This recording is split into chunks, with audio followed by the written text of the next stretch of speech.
All right, this is a video I hoped I wouldn't have to make. So I'm sitting here in a brownout in the Philippines, wondering if the brownout's been caused by the fuel crisis we're having here, the energy crisis, because the Straits of Hormuz has been closed, effectively closed. Today I heard that maybe our boats aren't going to be running. We were supposed to go on a trip to Leyte, and it looks like maybe we're out of luck on that. Other passengers I'm hearing are being stranded as well because the boats that go between the islands, Cebu, Bohol, etc., are not running. The war in the Middle East, the Straits of Hormuz being shut down is pretty much what's triggered all this. The Straits of Hormuz is a very narrow waterway. 20% of the global oil supply goes through the Straits of Hormuz, and most of that's coming here to Southeast Asia and China, and Japan as well. Due to the ongoing conflict involving the United States, Israel, and Iran, including strikes and threats, Iran has effectively restricted or closed passage. Tanker traffic has dropped sharply, with vessels facing attacks, high insurance costs, rerouting around Africa. It's going to take a long time if you got to go around the Horn of Africa, and anchoring offshore. This has added a massive risk premium, pushing Brent crude over $80 to $90 a barrel, with fears of $110 a barrel if it's prolonged.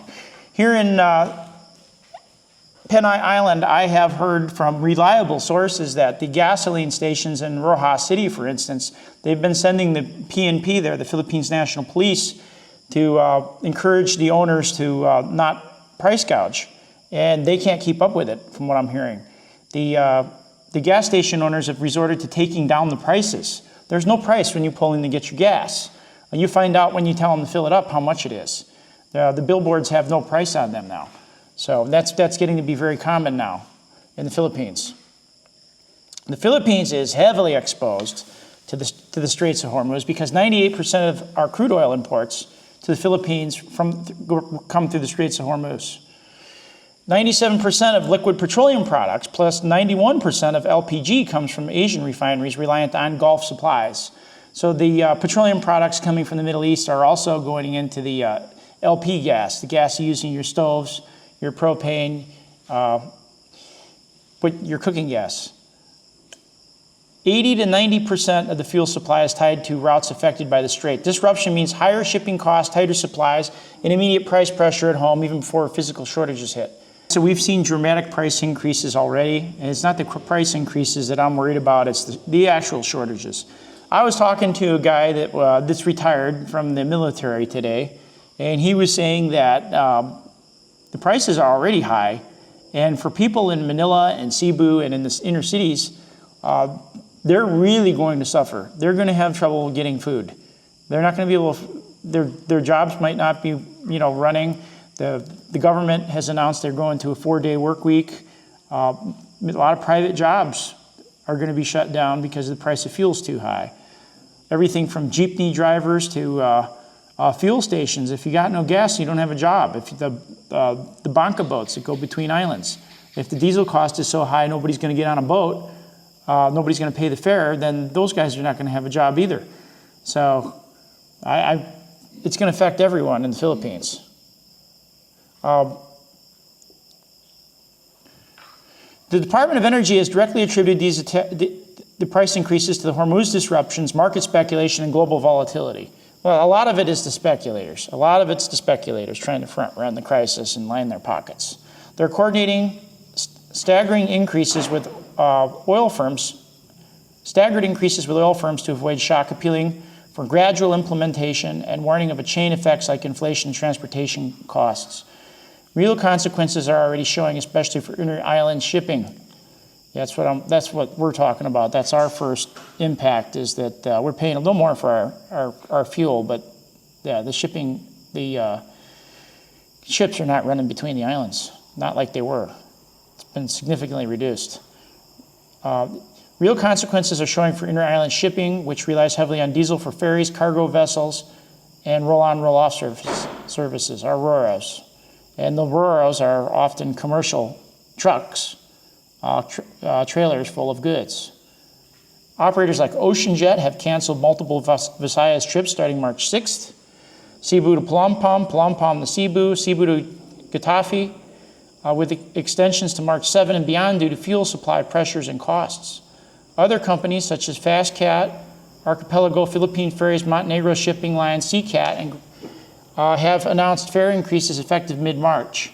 Passenger hikes from 180 to 252 pesos depending on the category and route. So those are significant increases in your fares for passengers, and temporary route suspensions.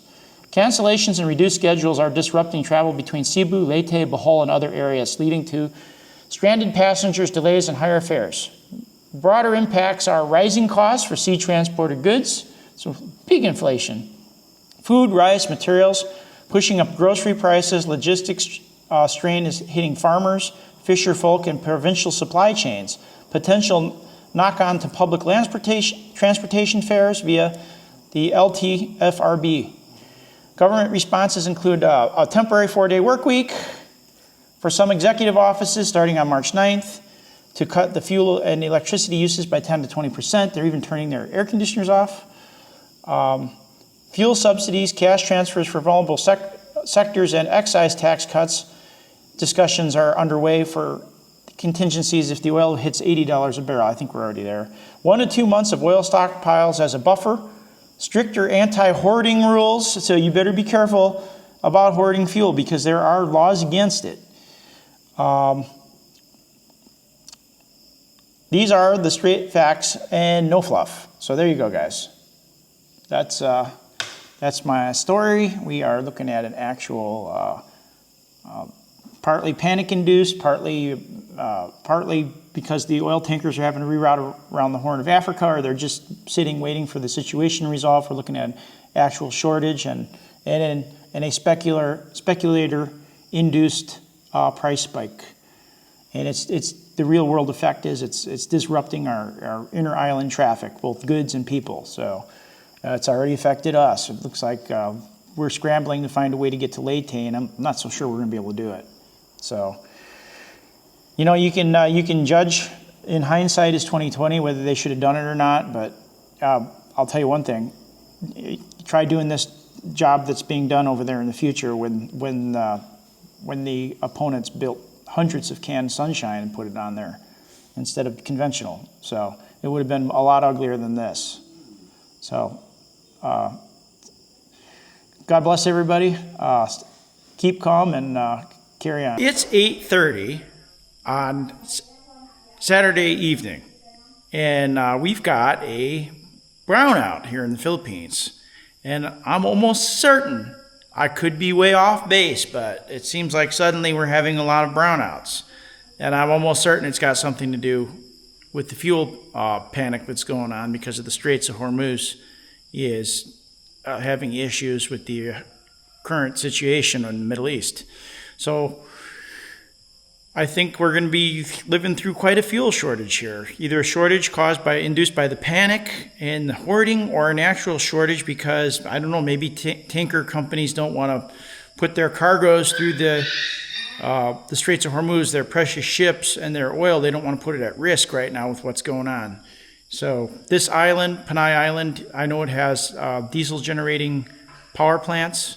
So highly dependent on that oil that's coming through the strait, and it just looks pretty dire right now. As far as I've seen on Facebook earlier that they've shut down some of the ships that are going between the islands in order to save fuel, and you got to wonder how long it's going to be before if flights start getting canceled. It hasn't happened yet, but jet A and diesel are going way up in cost. And it's just going to be really bad for business here. I was talking to a retired colonel earlier of the Philippine military, and he was telling me that the people in Manila can't stand this kind of price increases.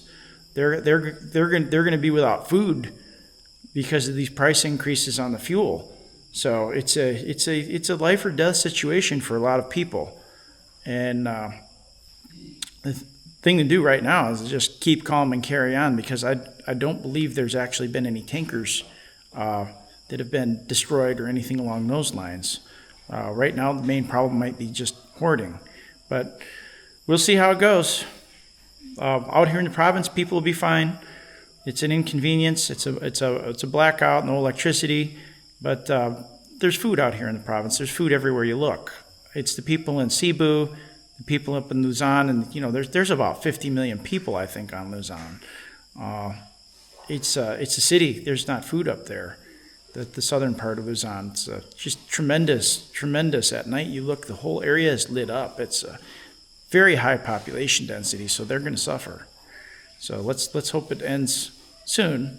And remember, we have nothing to fear but fear itself when it comes to this kind of panic, because so far, no tankers have been sunk.